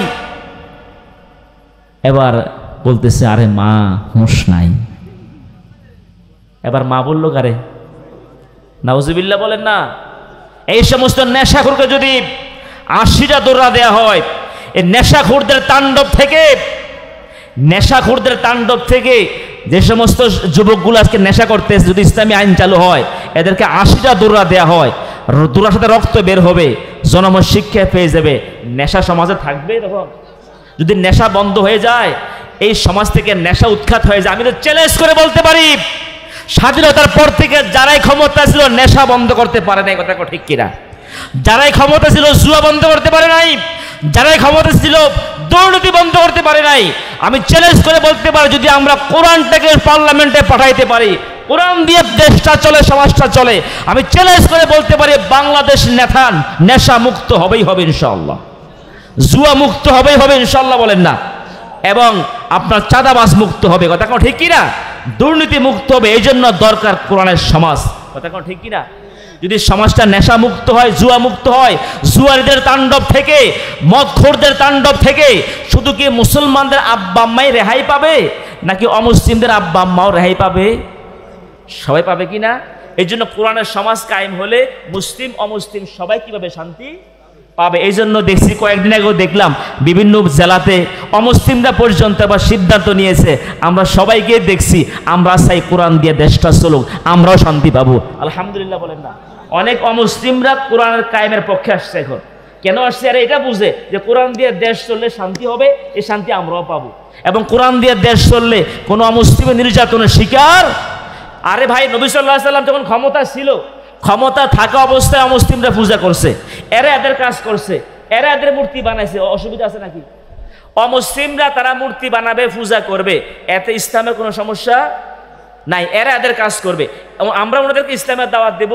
আলহামদুলিল্লাহ, কবুল করলে আলহামদুলিল্লাহ, না করলে আমাদের কিছু করার নাই। অমুসলিমরাও নবী সাল্লাল্লাহু আলাইহি ওয়াসাল্লাম যখন রাজ্য পরিচালনা করতেন, নবী সাল্লাল্লাহু আলাইহি ওয়াসাল্লামের শাসনাধীন এলাকাতেও অমুসলিমরা বসবাস করতেন, তারা মূর্তি পূজা করত, তারা তাদের কাজ করত। অসুবিধা আছে নাকি? কিন্তু আমরা মুসলিমদেরকে দাওয়াত দিব, দিনের দাওয়াত দিব, কিন্তু আমরা মুসলমান হইয়া অন্তত মূর্তি বানাইতে পারি না, ঠিক কি না? দেখেন না বিভিন্ন সময়, এই যে পয়লা বৈশাখ গেল, অনেক মূর্তি বানাইয়া মিছিল দেয়, এগুলো ইসলাম সমর্থন করে না। তারপরে বিভিন্ন রাস্তার মোড়ে মোড়ে মূর্তি বানাইলো। ওই দিন পত্রিকায় দেখলাম যে এক দিবস, একটা বর্ষ পালনের জন্য 4000 কোটি টাকার মূর্তি বানাইছে। এত আস্তে কর নাউজুবিল্লাহ, কয় হাজার কোটি? ওই একজনের বর্ষ একটা বর্ষ পালনের জন্য 4000 কোটি টাকার মূর্তি বানাইছে। কত কোটি? 400 কোটি নি কইছি? আপনি কি মনে করছেন? 4000 কোটি টাকার মূর্তি, এগুলো দেশের সম্পদ, কথা কোন ঠিক কিনা? পরে এগুলোকে ভেঙে ফেলা হইল। আর এগুলো তো ইসলাম সমর্থন করে না, ইসলাম সমর্থন করে না। প্রিয় বন্ধুগণ, নবী সাল্লাল্লাহু আলাইহি ওয়াসাল্লাম বলেছেন, যারা মানসাওয়ারা সূরাতান ফিদ দুনিয়া, যারা দুনিয়াতে মূর্তি বানাবে, কুল্লিফা ইয়াউমাল কিয়ামাতে, কিয়ামতের দিন তাদেরকে বলা হবে এর মধ্যে রূহ দিয়ে দাও। লাইসা বিনাফিকিন ফি আবাদা, কোশ্চিন কালো তখন রূহ দিতে পারবে না। যারা মূর্তি বানিয়েছে, যারা মূর্তির সাথে সম্পৃক্ত ছিল, যারা মূর্তি তৈরি করেছে, যারা এর সমর্থন করেছে, তাদেরকে কিয়ামতের মধ্যে রূহ দিতে বলবে, তখন রূহ দিতে পারবে না। যাদের ওয়ার্ডারে মূর্তি বানিয়েছে তাদেরকে রূহ দিতে বলবে, ওই মূর্তিগুলোকে রূহ দিতে পারবে না, তখন তাদেরকে জাহান্নামে ফেলে দিবে। জোরে কর নাউজুবিল্লাহ। সুতরাং মূর্তি তৈরির সাথে মুসলমানদের কোনো সম্পর্ক নাই। আর যে ঘরের মধ্যে মূর্তি থাকবে ওই ঘরে রহমতের ফেরেশতাও প্রবেশ। আমি একবার এক ঘরে ঢুকলাম, এক নেতার ঘরে। ঢুকার পরে দেখি যে নেতা 2 জন। এক নেতা কয়জন? একটা হলো মূর্তি, ঠিক অবিকল ওনার মতো, আরেকটা উনি নিজে। একটা নড়াচড়া করে উনি নিজে, আরেকটা নড়াচড়া করে না। নেতা কয়জন? আমি তাকে দেখি যে এক নেতা 2 জায়গায়। পরে বুঝলাম যে হ্যাঁ, একটা নড়াচড়া করে কথা বলতেছে আমার সাথে, আরেকটা নড়াচড়া করে না। প্রিয় ভাইরা, হাসরের ময়দানে ওনার কাছে কি চাইবে? এটা রূহ চাইবে, বলেন না? কি চাইবে? রূহ চাইবে। যে ঘরের মধ্যে মূর্তি থাকে, লা ইয়াদখুল মালাইকাতু বাইতান ফিহি কালবুন ওয়ালা সূরাতুন ওয়ালা জুনুবুন। যেই ঘরের মধ্যে মূর্তি থাকবে, ছবি থাকবে, নাপাক ব্যক্তি থাকবে, কয়টা বিষয় বলেছি? 3টা অপরাধে ঘরের মধ্যে রহমতের ফেরেশতা আসে না। সকলে বলেন কয়টা অপরাধে? নাম্বার 1 হলো যে ঘরে ছবি থাকবে, মূর্তি থাকবে। নাম্বার 2 হলো যেই ঘরের মধ্যে কুকুর থাকবে। নাম্বার 3 হলো নাপাক ব্যক্তি থাকবে। এই 3টা অপরাধের কারণে ঘরের মধ্যে রহমতের ফেরেশতা প্রবেশ। তবে হ্যাঁ, গজবের ফেরেশতা ঠিকই প্রবেশ করে। প্রথম হলো ছবি থাকবে, আপনার আব্বা আম্মা ছবি আছে, ঘরে ঝুলাই রাখবেন না। অত আব্বা আম্মা মারা গেছে, আব্বা আম্মার চেহারা দেখলে মায়া লাগবে, দোয়া করবেন রব্বির হামহুমা কামা রব্বায়ানি সগীরা। ছবিটা অ্যালবামে ঢুকিয়ে রাখবেন, লুকিয়ে রেখে দিবেন, ঘরের মধ্যে ঝুলানো যাবে না, ঠিক কিনা? নিজের আব্বা আম্মার ছবিও ঘরে ঝুলানোর অধিকার নেই।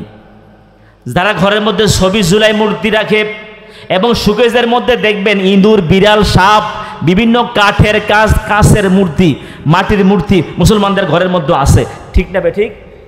এই ঘরের মধ্যে রহমতের ফেরেশতা প্রবেশ করে না। আবার এখন আলহামদুলিল্লাহ একটা সহজ, আমি যে মাদ্রাসা আছি আপনাদের পাশে একবারই মাদ্রাসা, আমাদের মাদ্রাসায় তো মাথার উপরে ছবি থাকা বাধ্যতামূলক ছিল, এখন কিন্তু ছবি রাখতে হয় না। আলহামদুলিল্লাহ বলেন না, জোরে করেন না আলহামদুলিল্লাহ। এখন ছবি, কারো ছবি নাই, কারণ একটা আছে ঘরের মধ্যে ছবি রাখলে রহমতের ফেরেশতা কবিরা গুনাহ, কিন্তু মাথার উপরে ছবি রেখে সম্মান করলে শুধু কবিরা গুনাহ না, এটা শিরিক। এখানে হুজুর আছে, আমি এটা গবেষণা করেছি, যদি মাথার উপরে ছবি রেখে ইজ্জত করে সম্মান করে ছবি রাখে, এটা একটা শিরিক। কথা বুঝেছেন কি না? নিচে রাখলে হবে না, উপরে রাখতে হবে। উপরে রেখে সম্মানটা করা শিরিক, গোটা জাতি শিরিকে লিপ্ত ছিল। আলহামদুলিল্লাহ এখন যারা ক্ষমতা আছে ওনারা কিন্তু ওনাদের ছবি মাথার উপরে ঝুলাও এই আদেশটা করে নাই। আলহামদুলিল্লাহ বলেন না? আমরা চাই পরবর্তীতে যারাই ক্ষমতা আসবে আল্লাহ যেন এমন লোককে ক্ষমতা বসায় অন্তত মাথার উপরে ছবি রেখে যেন শিরিক করতে না হয়। আল্লাহ কবুল করুক, আমিন বল। আপনি কি মন খারাপ করছেন? এগুলো ইমানের কথা, ঠিক কিনা বলেন না? এইভাবে আল্লাহ তাআলা আমাদেরকে শিরিক মুক্ত রাখুক, আমিন বলি। নাম্বার 2 হলো কুকুর থাকলে, যে ঘরের মধ্যে কুকুর থাকবে অনেকে দেখবেন শখ করে বিভিন্ন বিদেশি কুকুর পালে। আমি একবার দেখলাম এক পয়সাওয়ালা মানুষ নিজের বাচ্চাকে ফুটসেরে ঠেলতেছে, আমার চোখের সামনে পড়ছে, আর কুকুরটাকে কোলে নিয়ে হাঁটতেছে। নাউজুবিল্লাহ বলেন না? এবং কুমিল্লা শহরে দেখেছি সোফার মধ্যে কুকুর, খাটের মধ্যে কুকুর, আমি নিজে দেখেছি। এরা নিজের সাথে কুকুর রাখে, এটাকে সভ্যতা মনে করে, কুকুর কোলে হাঁটে। নাউজুবিল্লাহ বলেন না? বিভিন্ন আইটেমের কুকুর, বিদেশি বিভিন্ন কুকুর নিয়ে হাঁটতেছে। যারা কুকুর নিয়ে ঘরের মধ্যে কুকুর রাখে, কুকুর নিয়ে হাঁটে, কুকুর সোফাতে বসায়, এই সমস্ত ঘরের মধ্যে রহমতের ফেরেশতা আসে না। কথা ঠিক কিনা? হ্যাঁ, আপনি যদি কোনো পাহারার জন্য বাড়ির সামনে গেটে কুকুর রাখেন অথবা কোনো পাহারার জন্য, ওইটা ভিন্ন কথা, কিন্তু ঘরের মধ্যে রাখা যাবে না। এই কয়টা অন্যায় করলে রহমতের ফেরেশতা আসে না বলেন দেখি?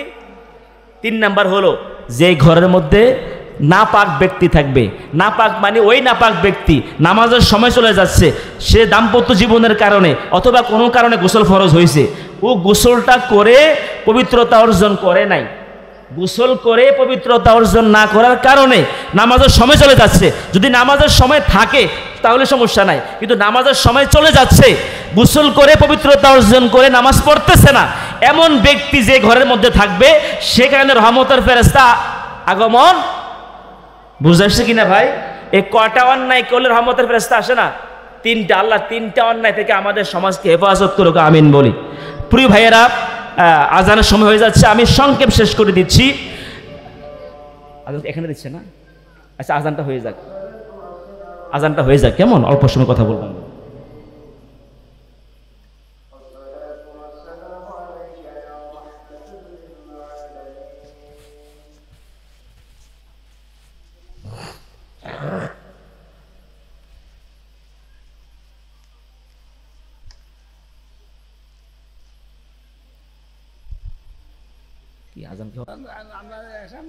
ভাইদেরকে অমানবিক নির্যাতন করতেছে, দেশ থেকে তাড়িয়ে দিচ্ছে, কিছু বলা দরকার আছে নাকি নাই বলেন দেখি? কথা কন না, আছে নাকি নাই? আলহামদুলিল্লাহ আজকে দেখলাম গাজাতে হামাসের মুজাহিদরা 412 জন ইসরায়েলি সৈন্যদেরকে, ইসরায়েলি এবং ভারতের সাধারণ অমুসলিমদের সাথে না, যে সমস্ত অমুসলিমরা সাধারণ অমুসলিম কারোর মধ্যে জুলুম করে না তাদের সাথে না, যারা মোদির মতো সন্ত্রাসী তাদের বিরুদ্ধে লড়াই হবে। নবীজি বলেছে সেই যুদ্ধে যদি আমি নবী বাঁচি থাকি, আনফিকু ফিহা নাফসি ওয়া মালি, আমি নবী পর্যন্ত ভারতের বিরুদ্ধে জান মাল দিয়ে লড়াই করব। আল্লাহু আকবার। আচ্ছা, যে যুদ্ধে নবী থাকলে নবীকে আমি লড়াই করব, এবার বলেন আমাদের উপরে ফরজ হইব কিনা? নবীজি বলেছেন পৃথিবীর সকল মুসলমান ভারতের কুফফারদের বিরুদ্ধে, ওই মালাউনদের বিরুদ্ধে যুদ্ধ করা ফরজ হয়ে যাবে। সারা পৃথিবী থেকে প্রয়োজনে বরফের রাস্তা পার হয়ে আসা লাগলেও, বরফের রাস্তা পার হয়ে এসে হলেও ভারতের কুফফারদের বিরুদ্ধে লড়াই করা, জিহাদ করা ফরজ হয়ে যাবে। আল্লাহু আকবার। নবীজি বলেছেন যে ব্যক্তি সেই যুদ্ধে শহীদ হবে আফজালুস শুহাদা, সে হবে শ্রেষ্ঠ শহীদ। আর যে বেঁচে যাবে জাহান্নাম থেকে বেঁচে যাবে। আমরা বদর পাই নাই, উহুদ পাই নাই, খন্দক পাই নাই, কিন্তু আমাদের সামনে একটা যুদ্ধ আছে এই মালাউনদের বিরুদ্ধে, গজওয়াতুল হিন্দ। আমরা সেই যুদ্ধে প্রস্তুত আছি। কথা কোন ঠিক কিনা?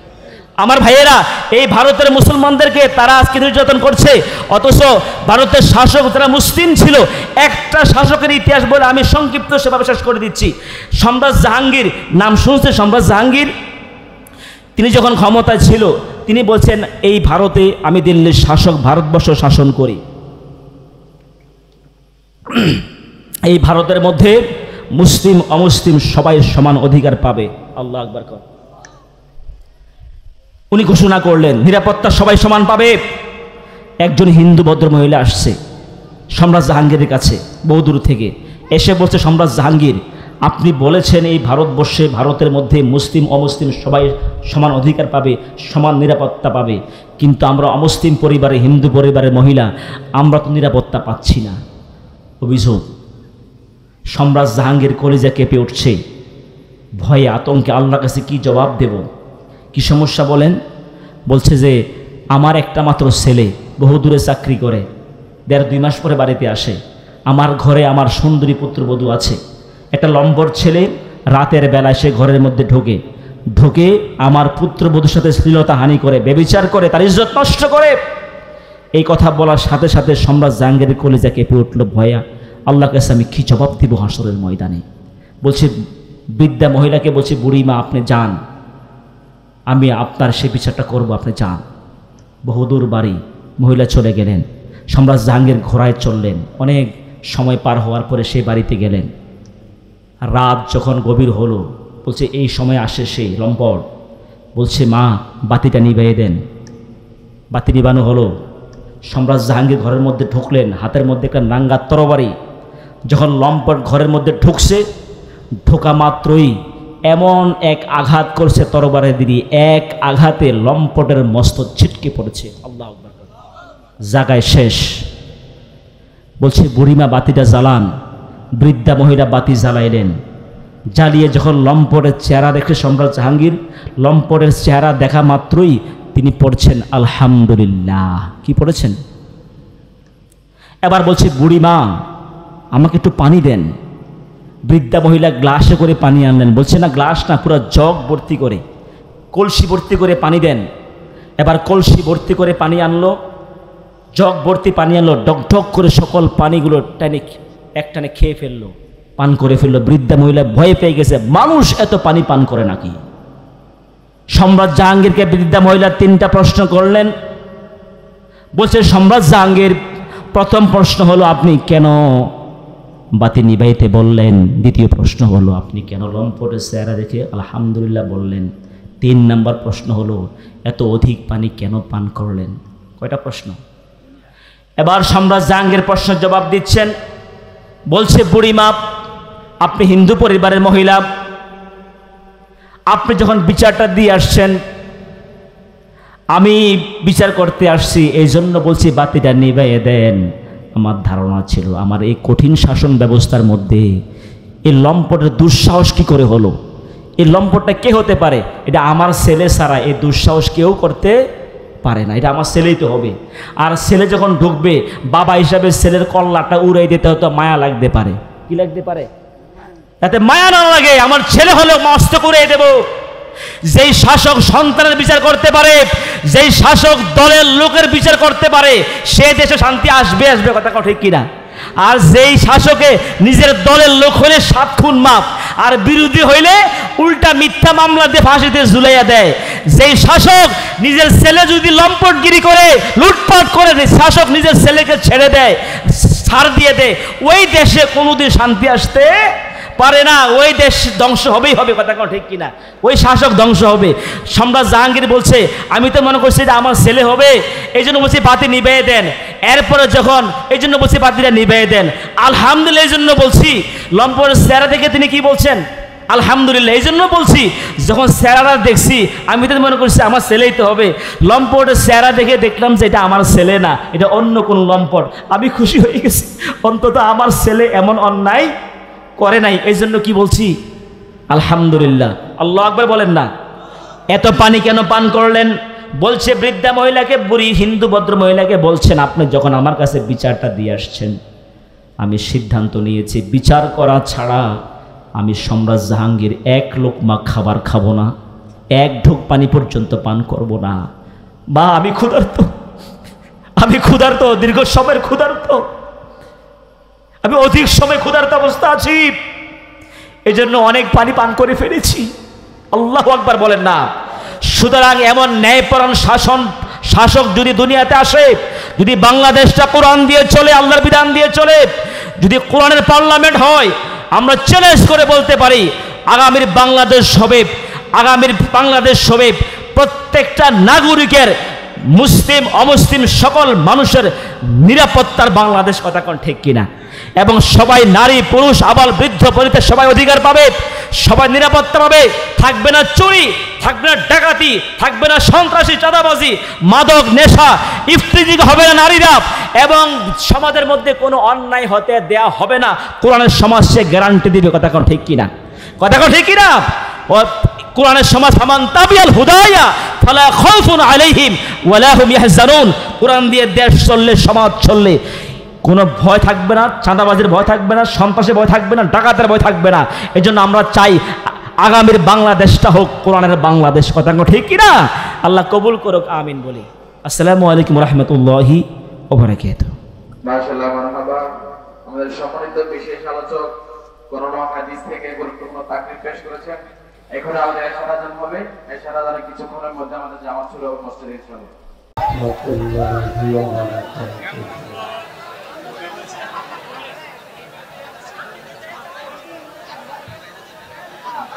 সেট করে সব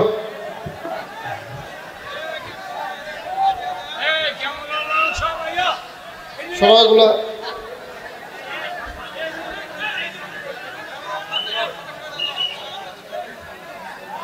না বলতেছি ঠিক করে দিয়ে তোমরা বসো, ওরা বসে যাবে। ওকে ফাইন, আপনার শুনুন, আমি দেখতেছি। সাইফুল শোনো, আপনার ক্যামেরাগুলো ফিট করে দিয়ে বসে যান।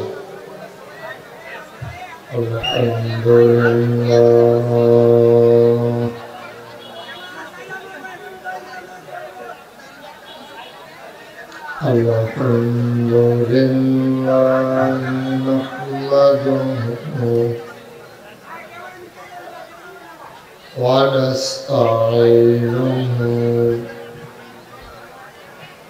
ونستغفره ونعوذ بالله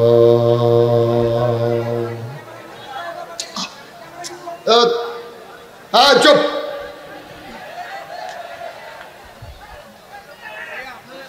সাইফুল তুমি সাইডে যাও।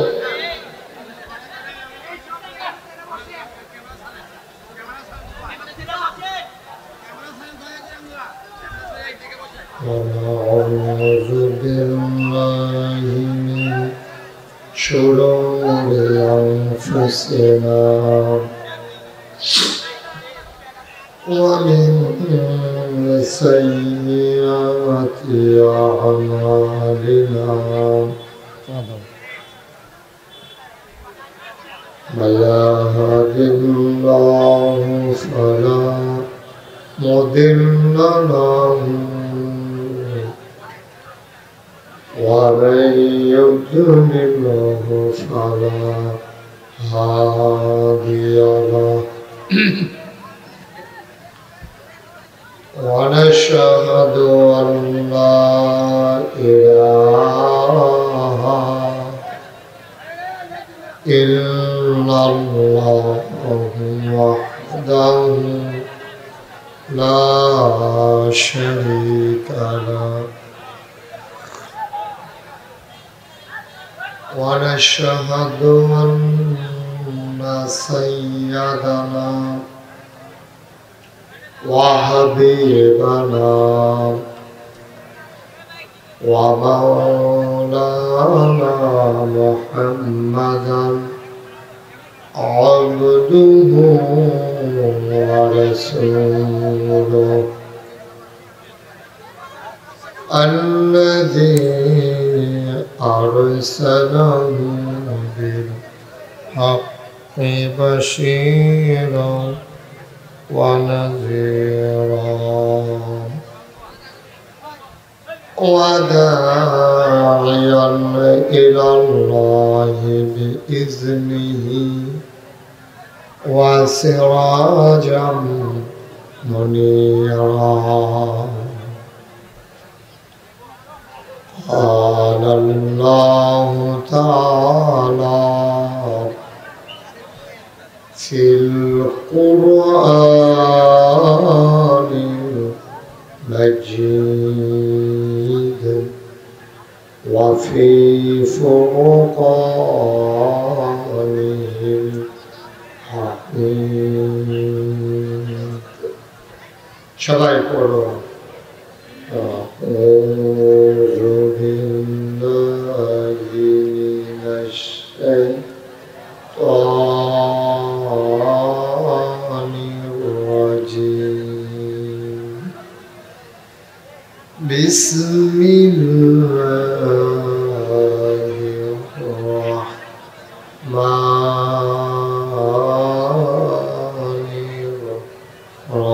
الرحيم إن الله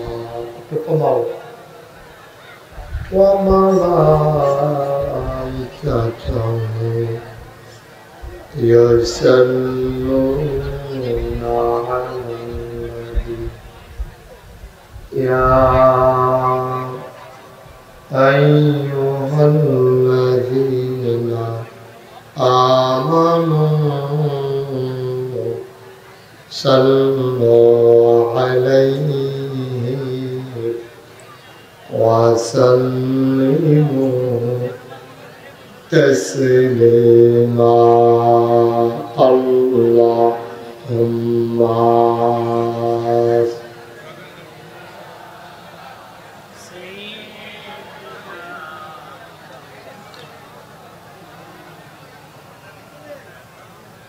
وعلى آل سيدنا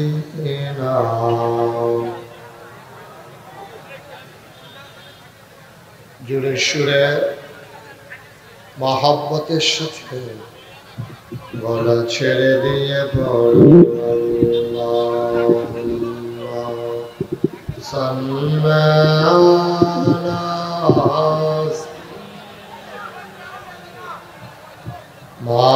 মাওলানা মুহাম্মদ ওয়ালা আলি سيدنا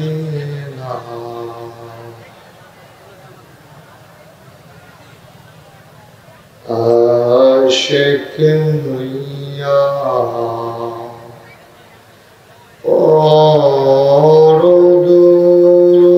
أردود معشوق তোমার মদিনা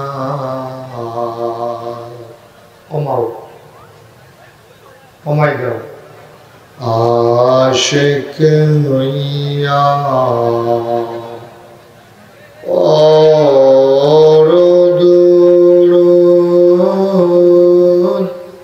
মাশুক তোমার মদিনা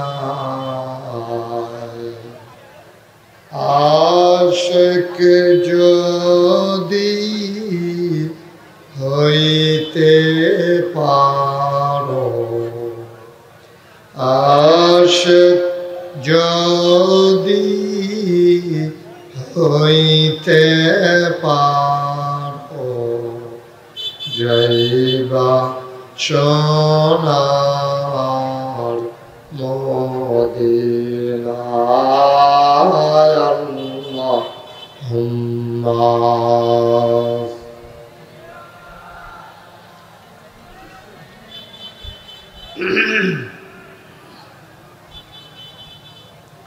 وعلى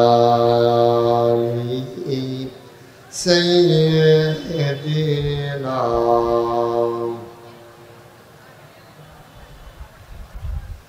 যেখানেই থাকো যেভাবেই থাকো মদিনার যাইতে পারবানা যেখানেই থাকো যেভাবেই থাকো নবীজির দুরূদ ছাইরো না নবীজির দুরূদ না ছাড়িলে নবীজির দরুদ না ছাড়িলে নবীজি তোমায় ছাড়বে না আল্লাহুম্মা একটু কমাইতে বলছে এই ছেলে এই কমাও مولانا محمد وعلى آله سيدنا مولانا وعلى آله سيدنا مولانا محمد بلغ العلا بكماله كشف الدجى بجماله حسنت جميع خصاله صلوا عليه कुदरत की तमाशा है मदीना की गली में जन्नत की नमूना है मदीना की गली में बलागल कशफ दुजा بجماله حسنت جميع خصاله صلوا عليه سلموا يا قوم بل صلوا على صدر العامل مصطفى ما جاء الله رحمة للعالمين اللهم صل وسلم وبارك عليه لا إله তুমি কথা বুঝো না তোমার 4 বার বলছি কমাইতে এতবার বলা লাগে আরো কমাও لا إله إلا الله لا إله إلا الله اكتبها لا إله إلا الله لا إله لا إله لا إله لا إله إلا الله لا إله لا إله لا إله إلا الله মুহাম্মাদুর রাসূলুল্লাহ সাল্লাল্লাহু আলাইহি ওয়াসাল্লাম। আল্লাহুম্মা সাল্লি ওয়া সাল্লিম ওয়া বারিক আলাইহি। সবাই পড়ি আলহামদুলিল্লাহ। জুড়ে আর জুড়ে আল্লাহ তাবারক ওয়া তাআলার দরবারে আমরা লাখ কোটি শুকরিয়া জ্ঞাপন করছি।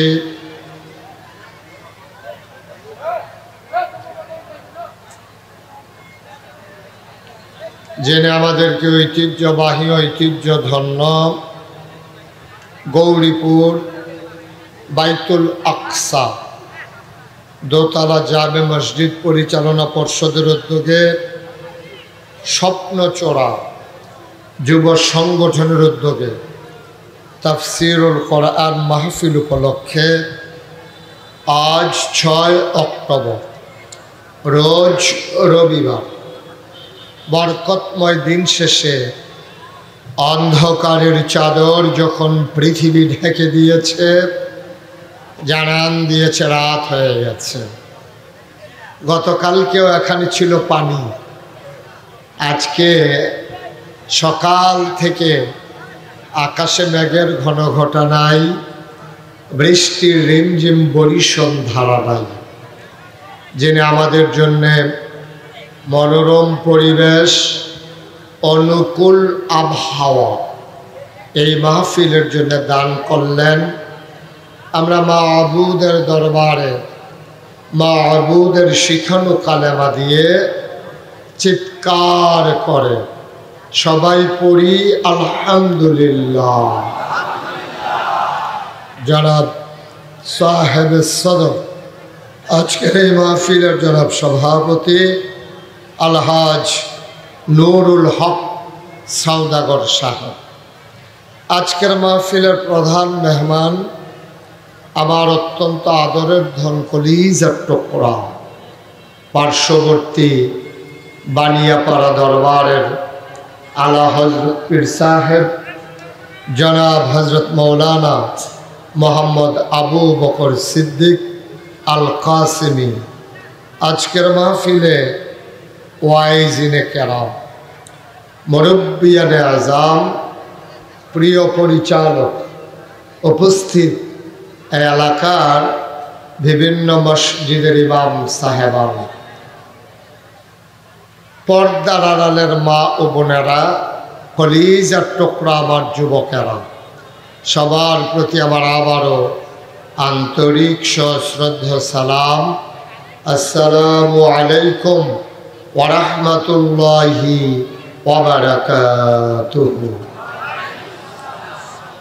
আজকে আমার কলিজার টুকরা, আমার দরবারের বিশিষ্ট খাদেম মোহাম্মদ সাইফুল ইসলাম, যার কারণে আমি আপনাদের কাছে বারবার ছুটে আসি।